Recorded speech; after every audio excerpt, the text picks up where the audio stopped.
What up everybody, Ryan Tran, Big Dreamers Basketball. So I'm making this video because I've been watching a few high school games recently here in the San Joaquin County just to get a better understanding of how the game is played and how I can best support the people that I'm working with.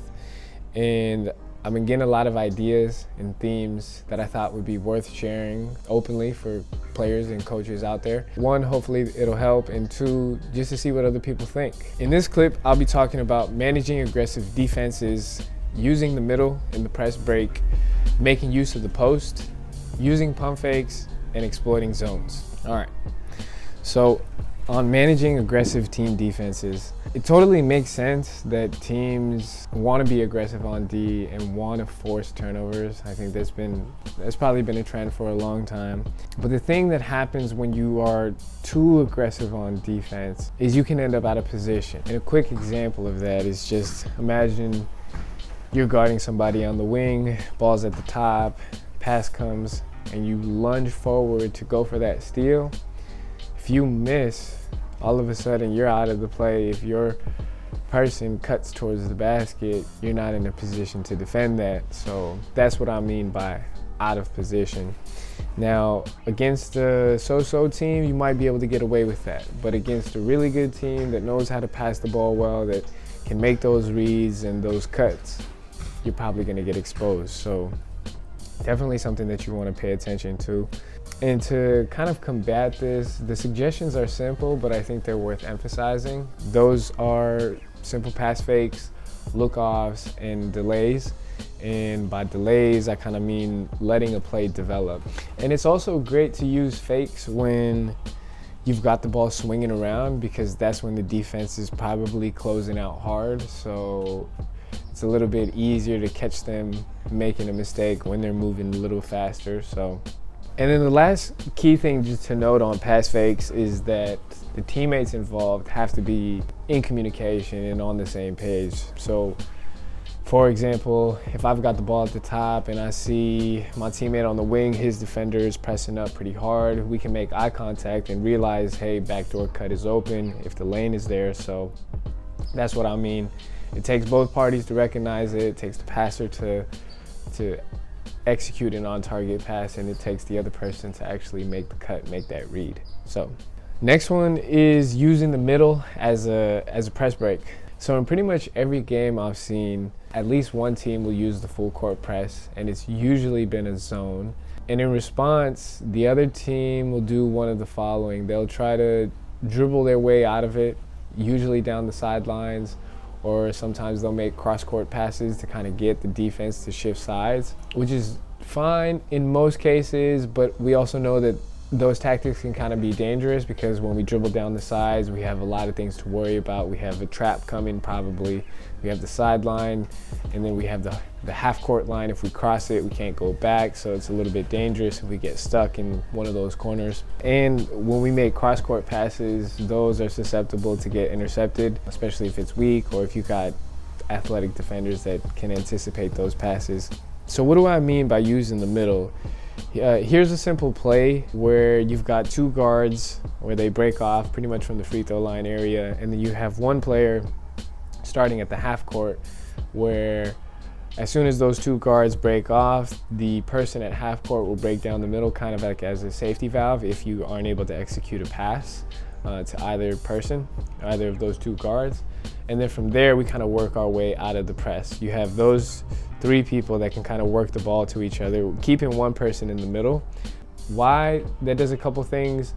Defense can't really trap in the middle. It opens up the sidelines, so if the ball is in the middle and somebody can break down the side, that usually gets you out of the press. And then last thing on a press break is something that is actually worth confirming. I would recommend any players out there or coaches ask the referees if this is still a rule. It's been a while. I imagine it hasn't changed, but worth asking.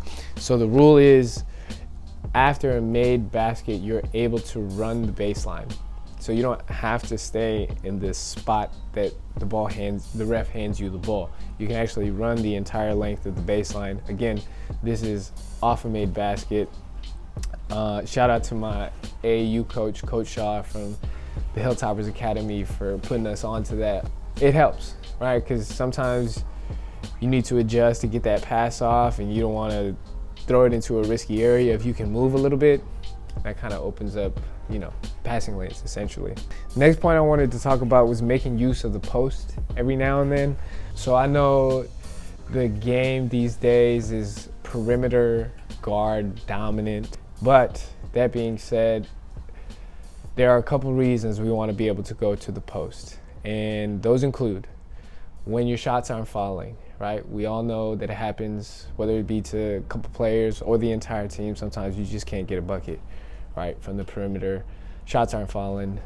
Those are the times when you want to try to get an easy one inside, right? Whether it be a layup, post move, or getting foul shots, right? The second point being when you want to slow the game down. Now, every now and then you're going to come across a team that really likes to play fast, and it might be advantageous to slow the game down to kind of be on your own terms as opposed to playing on someone else's terms. The third reason for going to the post is to put the other team in foul trouble, whether it be the team in general or we want to expose a certain player. The post is a great place to do that because we know it gets bumpy, people jump, people go for shot blocks, they reach after balls, so the post is where a lot of fouls can happen. The last point is that sometimes you want to run plays through your bigs to give the defense a different look. I know from what I've been seeing recently, a lot of the sets have been guard dominant, where the ball kind of sticks in their hands, the post just touches it, just real quick as guards are making their moves. But I think teams that can utilize their bigs as playmakers keep the defense on their toes, essentially. They don't get accustomed to the sets that you run, and they have to adjust to different looks. And we all know that when defenses have to adjust, that's when mistakes happen. So I think it would be smart for teams to think about how they could use bigs. So the next point that I wanted to discuss is using the pump fakes every now and then. Now I know this is pretty basic, but again, worth emphasizing here. So I've been seeing a lot of people trying to go for block. It tends to be the case with the more younger players. I think they're either they're really athletic and they have the ability to get up there and try to block shots, or they, chasing the highlights and they want to be the shot blocker, which is totally fine. But if I'm the offensive player and I know that the people around me, the defenders around me, tend to jump, I'm definitely going to try to expose that. So 2 common situations you can think about using the pump fake, or it's worth trying, is one, when you just get the ball deep in the paint, whether it be somebody feeds you in the post or you get an offensive rebound and you're stuck in there in the midst of a whole bunch of people and you're still trying to get the shot off, throw a quick pump fake in there, see what happens, see who jumps, see if you have a better sight to the basket. Number 2, when you're coming into the lane at a high speed and your defender is coming right along with you, more likely than not, they're probably amped up to try to block that shot, so they're just waiting for you to go up. So if you can come to a 2-foot stop, 1-2, hit them with a quick pump fake, let them fly by, now you got an easier shot for a layup and you don't have to jump with somebody, right? I think those are a few situations where it's handy, and the thing with pump fakes is they're not always going to work, right? Because the defender is eventually going to catch on at some point. But if you can catch them off guard, you get yourself an easy layup. And what more could we ask for than an easy layup? That being said, watch out for the people that never jump on defense. And okay, last point, exploiting zones, and a quick note on the ability to play man-to-man. So in these games, I haven't really seen a lot of man-to-man being played. It's been a lot more zone, generally 2-3, 3-2s, which I think hopefully teams are able to play man-to-man, because if the team's hitting their shots or they move the ball well, you got to be able to switch it up essentially. But I think that's a separate conversation. If you are going to play zone, just be careful not to sink in too much and know who the people are not to sink on, right? You need to know who to stay attached to in case the ball swings their way, they're hitting that shot every time, right? We don't want that to happen. So if you are going to play zone, keep an eye out for that.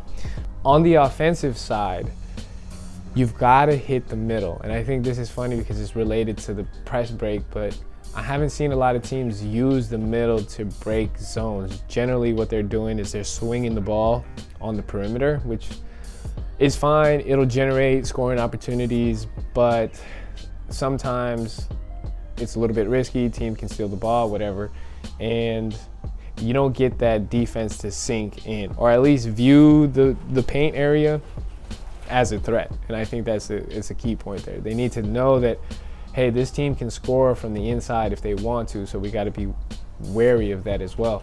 And what you're doing here is you're essentially turning your bigs, or anybody that you want to put in there really, into a playmaker, right? Throw the ball inside, they turn around, look for their own shot. If it's not there, they can make the right pass, make the right swing, and that in turn opens up opportunities on the perimeter, but also cutting opportunities too, because we know that people tend to fall asleep, especially on the weak side. So if you can catch your defender off guard and you can cut opposite of the post, wherever the ball is in the post area, you might get a layup out of that. Alrighty, so that was it. Those are the points that I just wanted to touch upon from what I've seen recently. It's definitely not everything, it's not exhaustive, and things that probably most people already know, but maybe they just needed a reminder on or a new perspective on it. So I hope this helps to any coaches, players out there. And just remember that this is my own philosophy and my view on basketball. We'll love to hear what y'all think. Talk about it with your teammates, your players, your coaches, etc. See what they think, and yeah, get after it. And if you have any questions, shoot me a message on Instagram. I'd love to connect with people, hear what y'all think, and get more ideas. So, peace. All right, here we go.